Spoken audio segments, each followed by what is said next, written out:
5:03 on this Thursday morning. State leaders are taking big steps forward by expanding Indiana's vaccine rollout. The big one on everyone's mind is teacher eligibility. Teachers have already been signing up thanks to the federal program, but now they're included in Indiana's COVID plan. Karen joins us live this morning with more. Karen? Hey, Carlos. Well, this just opens up more opportunity for not only teachers and educators, but those in the school building to get their COVID-19 vaccine. And we've heard of the stories, the other day about teachers having issues when they go to websites like the Kroger and the Walmart and Meijer, finding that they go to get these appointments and they, are gone within a matter of minutes. So now we have some changes on the way so that everyone can receive their vaccine. The state health leaders, they're set to open up vaccine appointments to teachers and school staff this coming Monday. Now, this is for anyone who works in a school building. The move comes after last week state health officials announced that the federal government was providing vaccines to teachers across the country.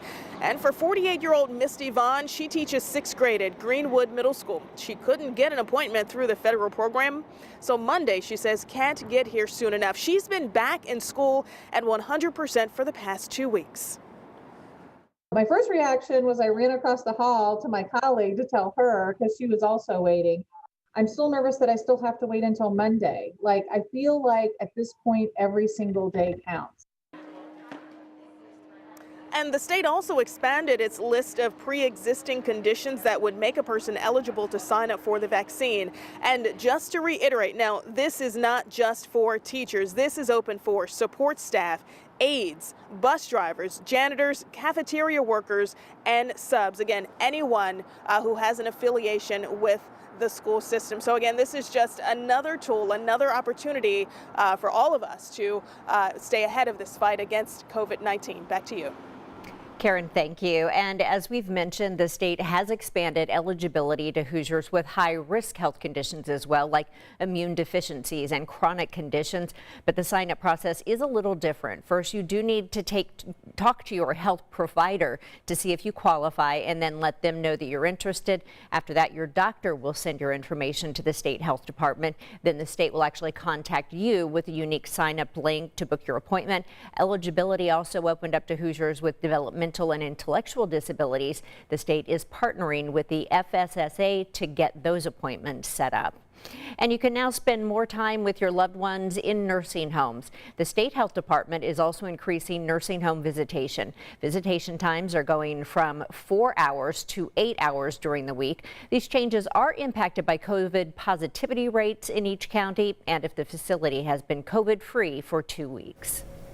5:06 on 13 Sunrise, and it's the most wonderful time of the year for college basketball fans. Sing it loud and proud. The Big Ten men's tournament is in full swing. IU plays tonight, and fans may notice some changes at Lucas Oil Stadium thanks to a new safety plan. It limits fans to 8,000 fans per game. They will have to go through a verbal health screening and a temperature check at the gate. Anyone with a temperature of 100.4 or higher will not be allowed inside Lucas Oil Stadium. Now, seats are going to be grouped in socially distanced pods, and masks are required unless you're eating or drinking. It's like we've seen at the Colts games.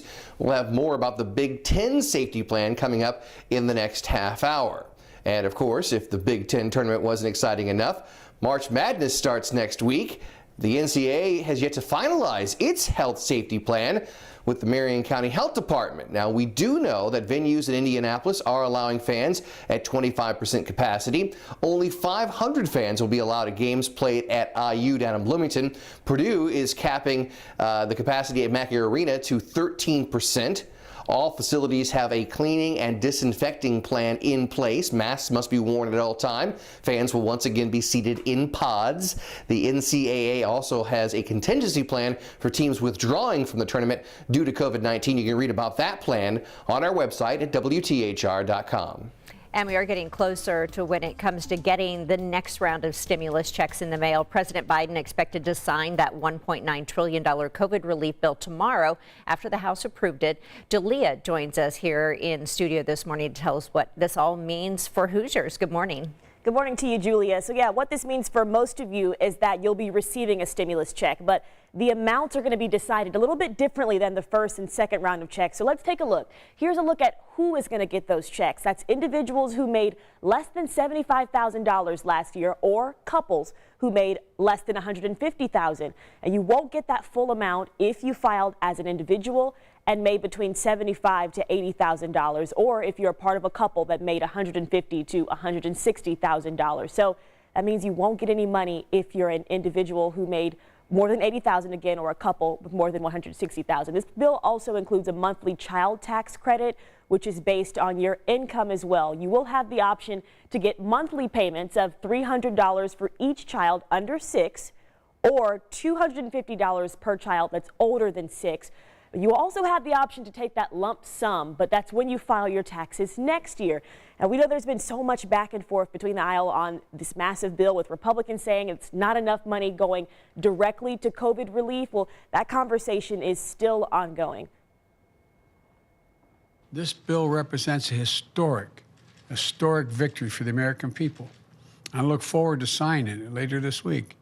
This is a classic example of big government Democratic overreach in the name of COVID relief. And we all know that what we should have been doing, and would have been done had this been a bipartisan discussion instead of a jam the other side approach, is $500 or $600 billion directly targeted at the problem. President Biden obviously calling this a historic victory. Meanwhile, Senate Minority Leader Mitch McConnell recalling that one of the worst pieces of legislation that he's seen. Again, the question for you, when you will see these checks if you are eligible. Well, if the IRS is able to keep up with the previous timelines, that could be as soon as next week and going into April. Julia.